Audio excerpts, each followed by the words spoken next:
So many of us with hypothyroidism and Hashimoto's blame our thyroid for everything. Brain fog, thyroid.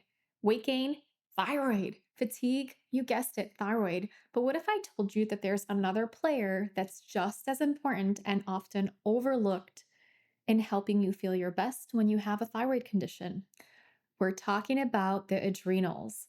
In my experience, I found that treating hypothyroidism without supporting the health of the adrenals is one of the biggest mistakes and one of the biggest reasons why people continue to be stuck in that brain fog and fatigue and weight gain loop, even when they're already on thyroid hormones. Interestingly, I've noticed that oftentimes people will feel better when they first add in thyroid hormones, only to then crash and feel worse weeks, sometimes months later. This to me is actually a red flag that your adrenals need some tender love and care. Welcome, everybody. This is Izabella Wentz. I am the thyroid pharmacist, and this is another episode of the Thyroid Pharmacist Healing Conversations podcast. We're going to be diving into the topic that oftentimes hides in plain sight: adrenal dysfunction. This is really, really common in people with thyroid conditions, and this is oftentimes overlooked by conventional medicine. I can tell you personally, I probably would not have believed it myself if it didn't happen to me. And we're going to get into what it is, what causes it, and how to heal it so that you can feel your best. So, what are the common symptoms of adrenal dysfunction? A few red flags for me is if you're feeling wired but tired. So, you're somebody that's kind of just edgy and you're just fatigued all over the place. If you have trouble getting out of bed in the morning, or if you have morning fatigue, it takes you a while to get going. You have cravings for salty or sweet foods. What I like to call is I just ate a whole bag of chips syndrome. You have dizziness when you're standing up, or you feel lightheaded. You feel startled when somebody approaches you. You have brain fog, anxiety, irritability. You feel worse after you skip meals. You might experience low libido. You might experience mood swings and low blood pressure. These are some signs and symptoms. Another sign is if you step outside and you feel like the light is very blinding for you. This is oftentimes going to be a big red flag. And generally speaking, if you're somebody that also has a hard time falling asleep at night, in some cases, adrenal dysfunction might present as having trouble falling asleep at night. In other cases, people might be just exhausted all day throughout their entire day. And other red flags for me is if you are somebody that is dependent on caffeine to get you going throughout the day, or if you're somebody that is dependent on wine or alcohol or a sedative to help you fall asleep at night, this is a big sign that your adrenals are dysregulated and that communication pathway is broken down. Other symptoms include weight gain, walking into a room and forgetting why you're there, feeling like everybody is really, really annoying you, feeling easily overwhelmed, easily frustrated. These are all going to be common symptoms of adrenal dysfunction. You can actually test for adrenal dysfunction, and I will tell you that if you go through a conventional medical doctor, they might look at you and give you a cortisol test, and then they'll tell you that you don't have adrenal insufficiency. Now, again, adrenal dysfunction, it's like a functional medicine, naturopathic term, versus adrenal insufficiency, which is more of a medical condition that's life threatening. These are two different conditions, and you need to do two different types of testing to figure out which one you might have. The adrenal dysfunction testing that can be very helpful to do is the blood pressure test. And that would be checking your blood pressure while you're lying down and then standing up and testing your blood pressure again. If your blood pressure drops, that can signal adrenal fatigue. If you're somebody that tests your morning temperatures, whether that's for fertility reasons or for thyroid reasons, you may note that if you have adrenal dysfunction, your temperature might vary. So you might have low temperatures, but they can be kind of unstable. So one day they might be um, a little bit higher, then another day they might be lower and kind of jumping all over the place. Whereas a person who just had, for example, hypothyroidism would just have straight up low temperatures every day. So that's going to be a red flag test.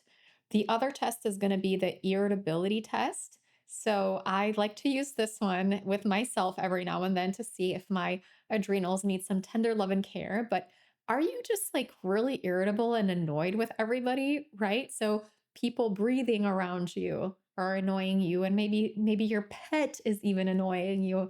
This is kind of a sign that it's probably, if everybody in your life is annoying, this is probably a sign that it's you and not them, right?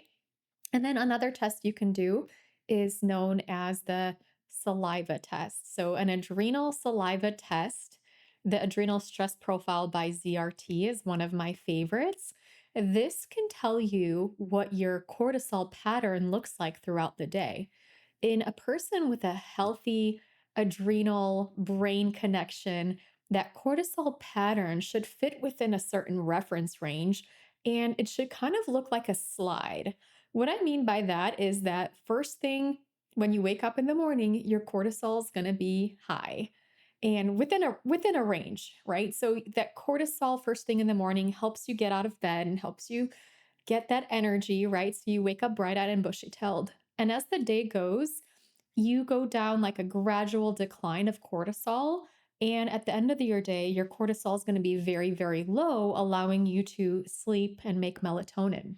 Now, in the case of adrenal dysfunction, you might have a flipped cortisol curve. So you might have low cortisol in the morning, and that can get gradually higher as your day goes on. This is typically the person that wakes up with no energy and maybe starts feeling a little bit better come afternoon and then gets a second wind and has a hard time falling asleep. These are the insomniacs, these are the night owls, right? You might have another pattern when you have low cortisol all day throughout your entire day. And this is commonly the person that I see with Hashimoto's, fibromyalgia, chronic fatigue syndrome, other and additional autoimmune conditions. One of the roles of cortisol is to manage the inflammation in the body. And we know autoimmune conditions, they come with a bit of inflammation. And so there's a bit of that pattern that's going to be common in autoimmune disease where we don't have enough management of the inflammation in our bodies. Then other patterns might include a person whose cortisol is very high all day, and that person might be like extremely irritable and angry. They might not have trouble waking up in the morning, but they might be people that have trouble sleeping or they wake up too early.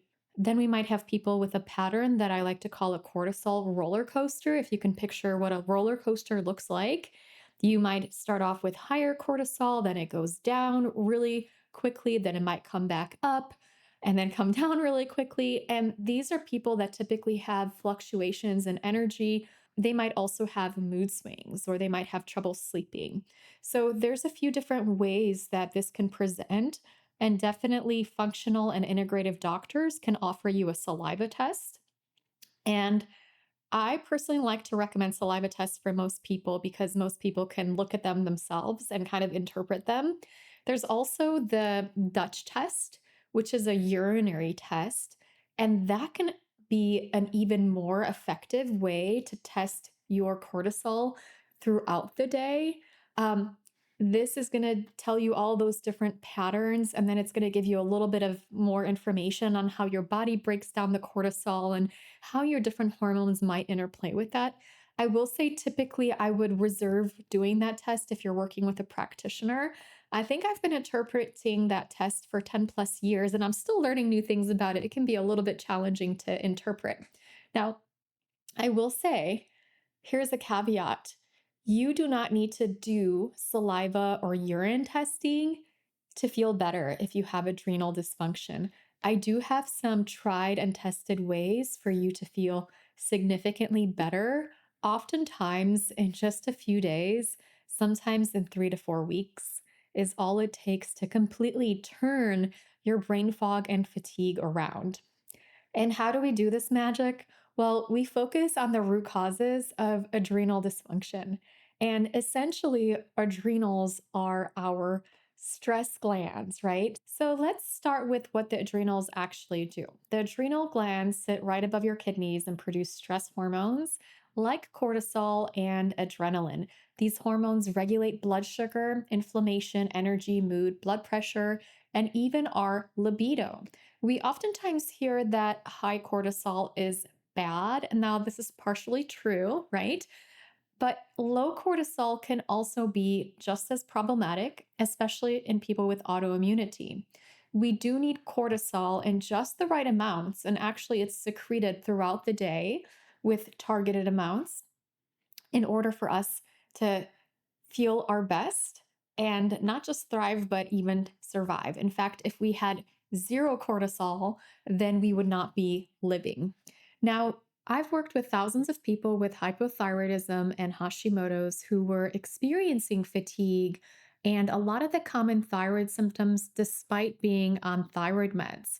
And I can tell you, looking at their cortisol patterns, most of them actually have some kind of cortisol dysregulation throughout the day.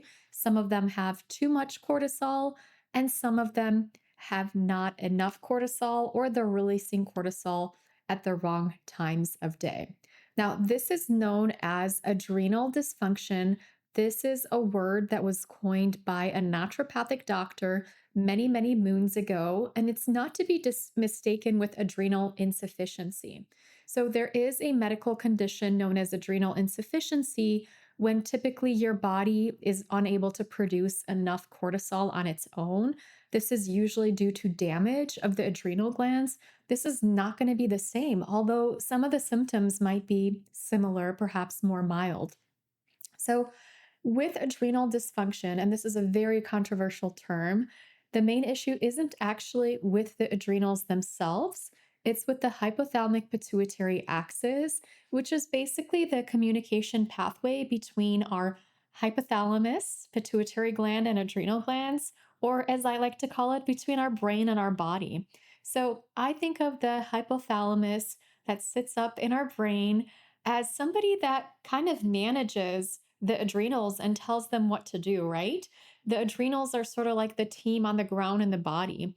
Now, if there's a communication breakdown between like the boss and the workers, there's going to be some problems there. And this is what happens in the case of adrenal dysfunction. It's not that we have adrenals that are not working properly because they're damaged. It's rather there's a communication breakdown. Now, the good news is that there is a way to reestablish this communication breakdown. So they respond to stress. And if we can address the root cause, which is stress, then we can really reestablish that healthy connection. Now, we typically think of stress as something like you have an annoying boss or you're going through some family drama or relationship drama. That is definitely one type of stress. And I will say, I have had people who have read my books leave reviews on Amazon and they've said, I didn't need to do anything that you recommended to feel better. I just had to quit my terrible job. And now I feel so much better. Now, I wish this was like that easy for all of us, where we all just had something really annoying in our lives that we can just quit and things would be better. But of course, that's not always realistic for everybody. And adrenals are our stress glands, and their job is to respond to stress. They do this really, really well when we're in immediate stress, acute stress. They gear up the body for fight or flight. This is amazing if you're being chased by a tiger and can absolutely save your life. But in modern days, the adrenals become dysfunctional because we're constantly getting an input of stress. We have this chronic stress response where our adrenals and our brain basically become desensitized to the stress message. And this is how we sort of become disconnected. And so the adrenals will start putting out cortisol at the wrong time of day in excessive amounts or in inadequate amounts. And so we need to get this back on track by addressing chronic stress. So we talked about like current drama or current stress that could be causing adrenal dysfunction. This is absolutely relevant, but there are also additional types of stress. So continuing down the emotional path. If you are currently stressed, that's very obvious, but you might also have hypothalamic pituitary axis dysfunction because of past trauma or things that happened to you that you might not even fully remember or realize that they are affecting you. Now, there was some studies done in people who have had adverse childhood events that looking down the road as adults, they're going to have higher rates of autoimmune disease, and they're also going to have higher rates of that HPA axis dysfunction. This is oftentimes found in people with depression and burnout. So it's not just people with autoimmunity, but this phenomenon has been studied quite a bit in psychology. Now, an additional cause of stress that many people don't realize, but it's actually sleep deprivation. Actually, sleep deprivation is going to be the fastest ways to get into adrenal dysfunction and to get yourself really feeling terrible.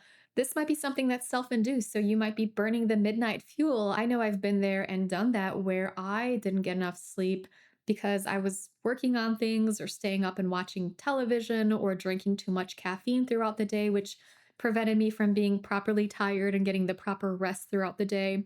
Some people might have insomnia, which they're like, yeah, I know I should sleep. Everybody says I should sleep, but I can't, right? And it's probably stresses them even more.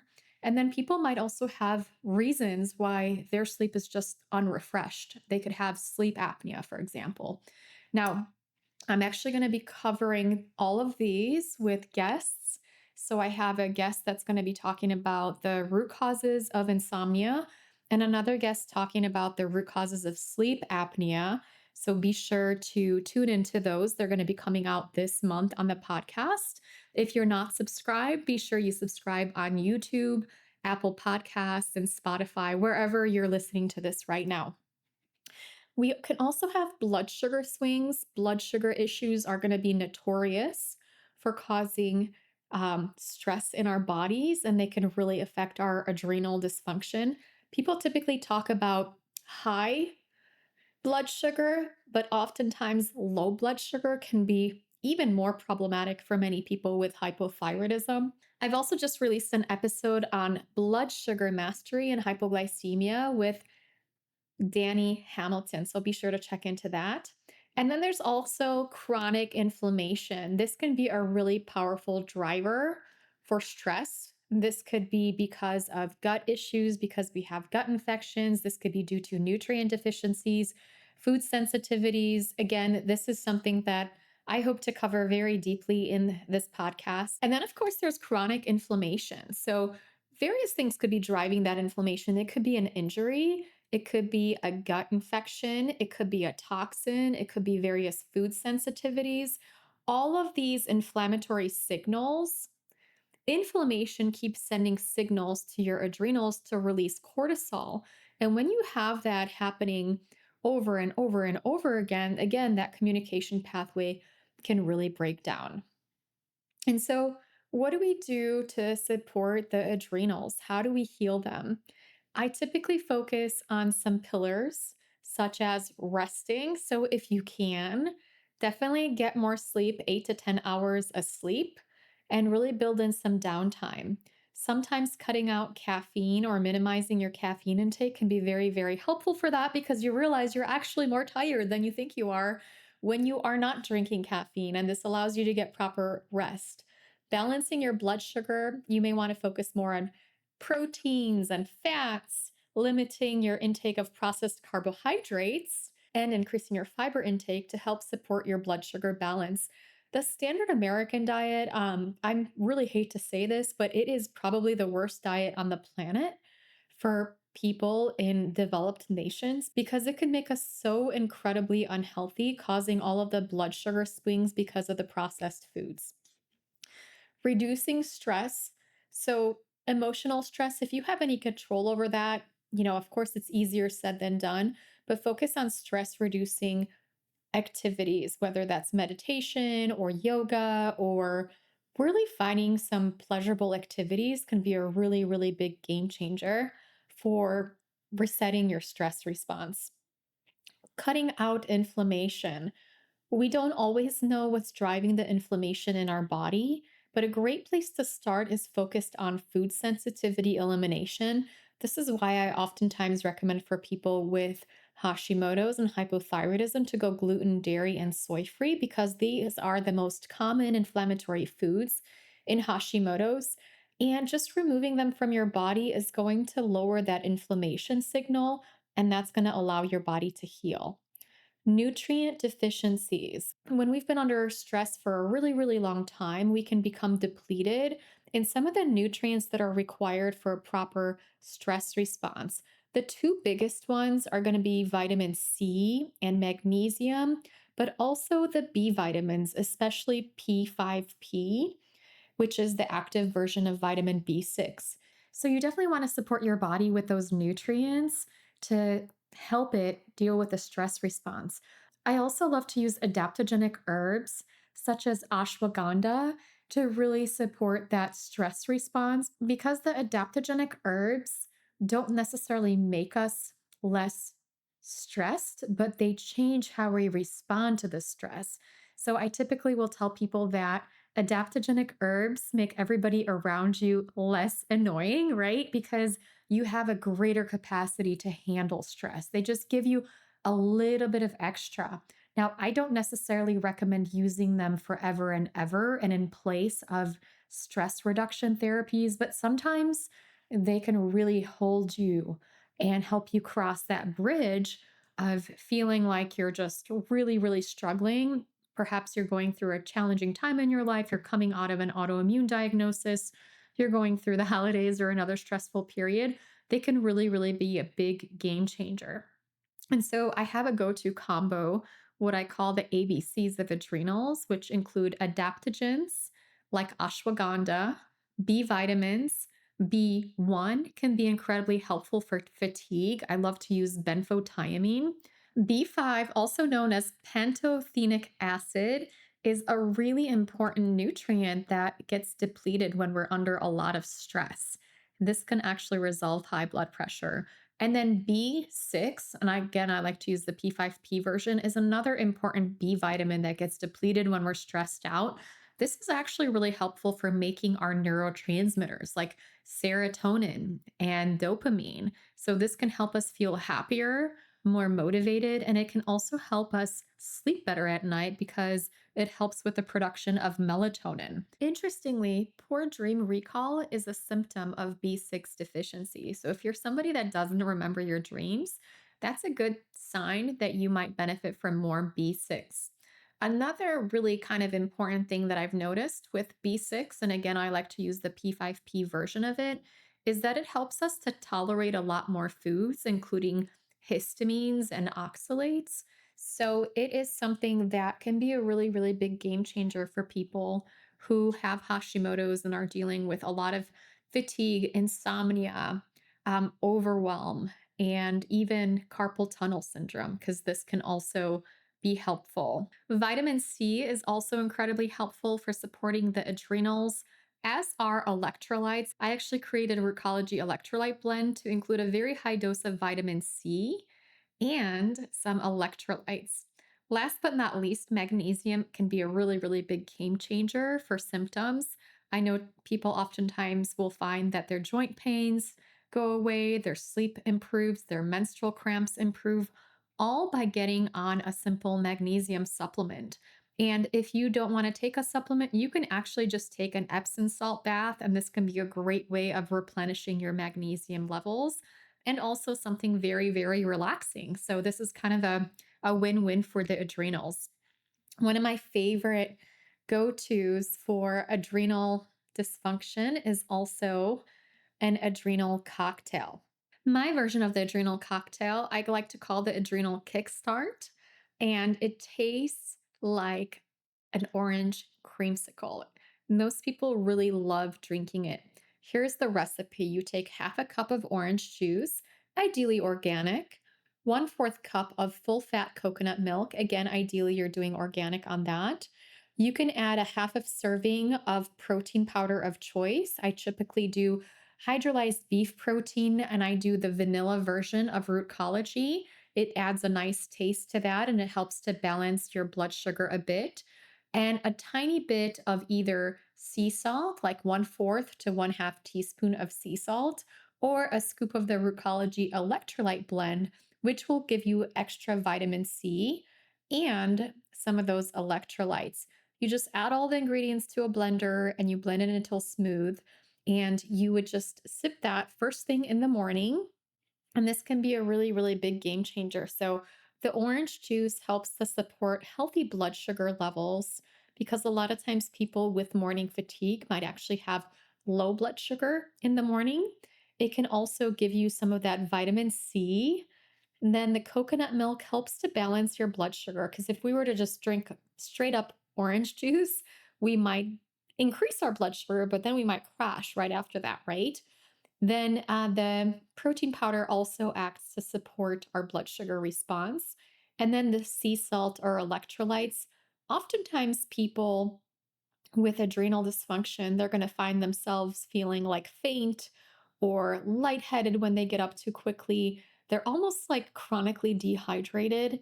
And a part of it is because our stress response really impacts how our electrolytes are utilized. And so a lot of times they're going to be deficient in electrolytes.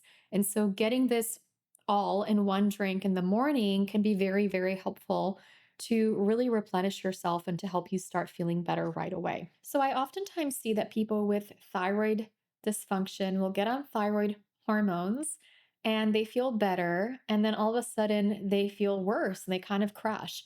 Why is that? And this is because the thyroid gland and the thyroid hormones it produces have an intimate relationship with the adrenal glands and the hormones the adrenal glands produce. And so, cortisol and thyroid hormones really work very closely together. And when we have an underactive thyroid, then our cortisol clearance will get reduced. What does that mean exactly? That means when our thyroid is underactive, our body's going to keep cortisol in our system longer. Now, this might be a safety or compensatory mechanism if we have not enough energy from our thyroid. The cortisol energy kind of sticks around. Unfortunately, the cortisol energy is like, you just chugged 7 cups of coffee. So it's a very anxious energy.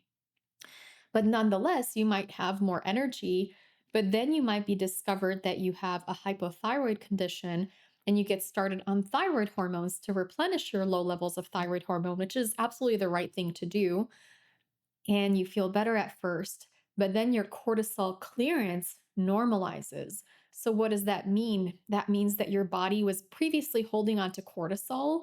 Now it's letting it go at a normal rate.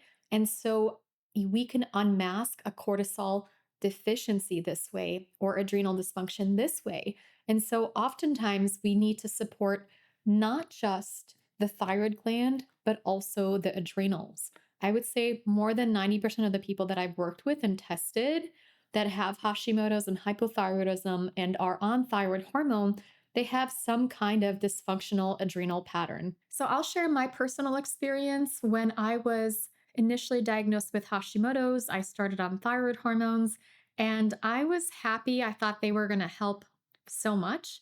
They only helped a little bit. So I went from sleeping 12 hours to 11 hours a night, and I was still very, very anxious and overwhelmed, super, super exhausted. I came across the term adrenal fatigue, but I didn't quite believe it because, like, the Mayo Clinic or whatever website I was looking at the time said it wasn't a real diagnosis.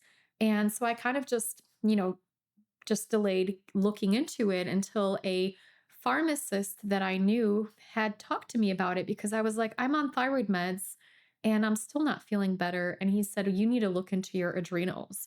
And I did the testing, and sure enough, my adrenals were low. And then I did the suggestions for adrenal dysfunction. And oh my goodness, they actually worked.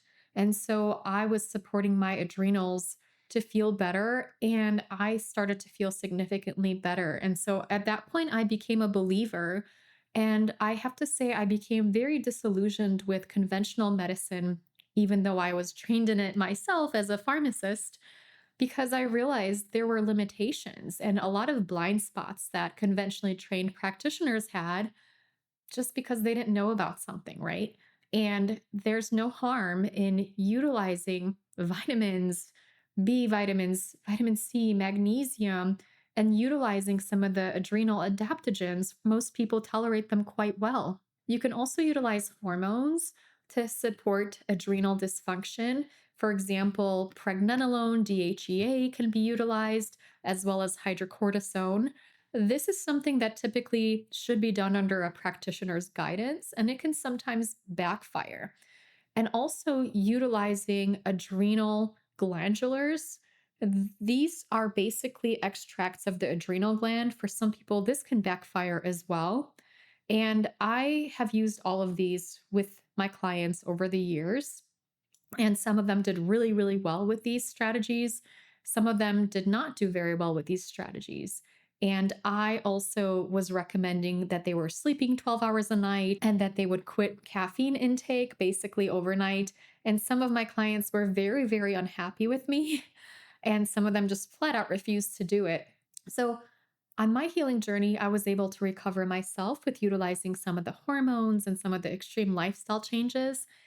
And then I became a mom in 2018 and I got myself into adrenal dysfunction again. If you have children, you will probably roll your eyes anytime that somebody says the term sleep like a baby because babies do not sleep. They wake up every hour, every 2 hours, right? All night long. And I had one of those beautiful babies that would just wake up a lot throughout the night. And so that meant that I was waking up a lot throughout the night. And I became very, very sleep deprived. And my adrenals were very, very dysfunctional. And I had very low levels of cortisol. At that time, I wasn't willing to give up caffeine. I couldn't really sleep 10 to 12 hours a night or decommit from my stressors, right? I was taking care of a baby. And I also wasn't willing to take some of the hormones because I didn't want my baby to, I don't know, grow chest hair or something weird, right?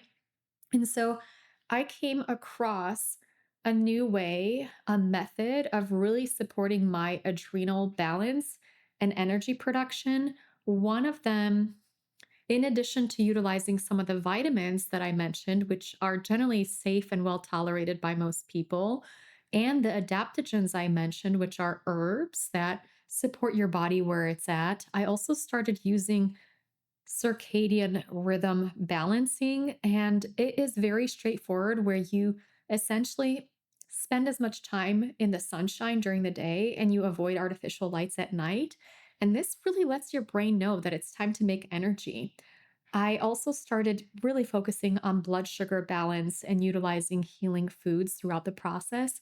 And this is how I came up with my adrenal transformation protocol. And I also found some really gentle habits that didn't take up a lot of my time, that just gave me a lot more energy and ensured that I was sleeping a lot better. And within weeks, this really shifted my energy and my adrenal function. And I started to feel like myself again, despite still being sleep deprived. And I realized not everybody needed extreme measures. Not everybody needed to take hormones to restore the health of their adrenals. And so I came up with the Adrenal Transformation Program, which later came out as my book, The Adrenal Transformation Protocol. This has worked phenomenally well for 92% of people that have gone through it. About 4,000 people now have recovered their brain fog, and 88% or so have gone through it and they were able to recover their energy levels and recover from fatigue in just 3 to 4 weeks. I've actually renamed the program as Fatigue and Brain Fog Fix, just because I feel like not everybody understands the nuances between the adrenal and thyroid. And you don't actually have to test your adrenals.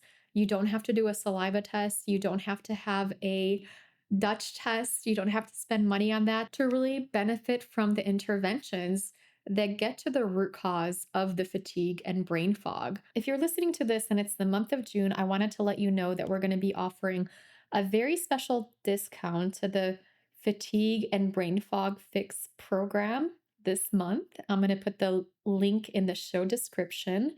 And we're also going to be offering 20% of the adrenal support supplement from Rootcology if you use the code podcast. I hope that you found this episode helpful and healing on your journey.